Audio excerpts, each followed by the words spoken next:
Three games were kind of on a short week, like hectic. Now you get a little bit of extra rest time. Do you have to like mentally tell yourself to make sure you keep the pedal to the metal? I think it helps when we got on here on Monday just to be able to get in here, move around, kind of get your mind, back into it. Obviously, you get an extra day to prepare a little bit. But yeah, today was good.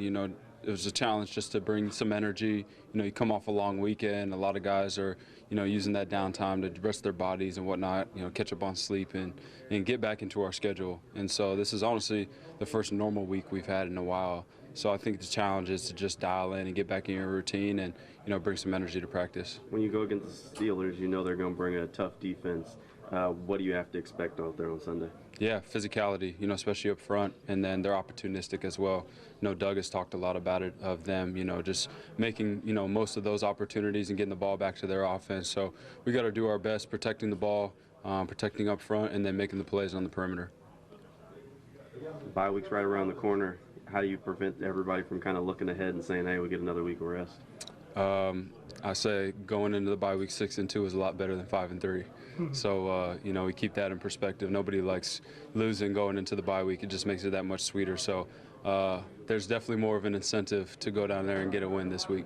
Does Travis kind of take his game to the next level this year? He was pretty good last year, but what he's doing this year? I think so. You see a lot, obviously, with what he's able to do when we hand the ball off to him. But, I think he's, progressed a lot in being able to pass protect. And then, obviously, what we asked him to do out the backfield. I think he's done a great job of catching the ball out the backfield. And, we do those plays, screens and whatnot. He does a great job after the catch of just making things happen. So he just keeps getting better and better every week. And, it's fun having a back there that's like him. You're winning aside, going into the bye week, how important and how big would it be for you guys to sort of, keep this kind of momentum you guys have found, on the offense to maybe clean up some little things, but obviously just keep clicking in the right direction? Yeah, I think it always just gives you more of an opportunity to just keep becoming the offense that you want to become. Especially going later into the season. We learned last year, we want to get hot, at the right time.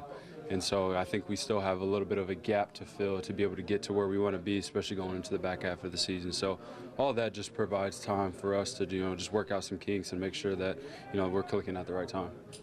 How well do you know Patrick Peterson? Very well. Was with them 3 years in Arizona. And obviously he was there a lot longer, when I was a kid, growing up and watching the Cardinals and, all the plays that he's made. And he made me better. Went against him a bunch in practice, and it was always a battle and taught me a lot. So it'll be fun to play against him again. This will be your first time being on the other team from him, though, right? Yeah, first time. It'll be your first time. So definitely excited to get out there and compete against him. You said you watched him play as a kid. He's not going to be happy to hear that. I mean, it's the truth. A lot of those tenured guys that were there when I was, on the Cardinals. I grew up in the Valley. I got to watch a lot of them play. So I guess a kid in high school. I still consider that being a kid. Longevity's something to be proud of. Heck yeah. I hope people are saying that about me. I hope people are saying that, they watched me when they were kids, on TV. So, no, it's definitely a testament to him. You guys have been without Zay for a little bit. Starting to work his way back. What does he bring when he's out on the field? He brings a lot. Just his presence out there, his speed, his physicality, the ability to make contested catches and whatnot. He just opens up our offense. His ability to, have an impact in the run game as well. He's smart. And when you have a veteran like that, 7 years of experience, that stuff is priceless. So, we definitely miss him, but I know he's doing everything in his power to get back and, also be smart as well.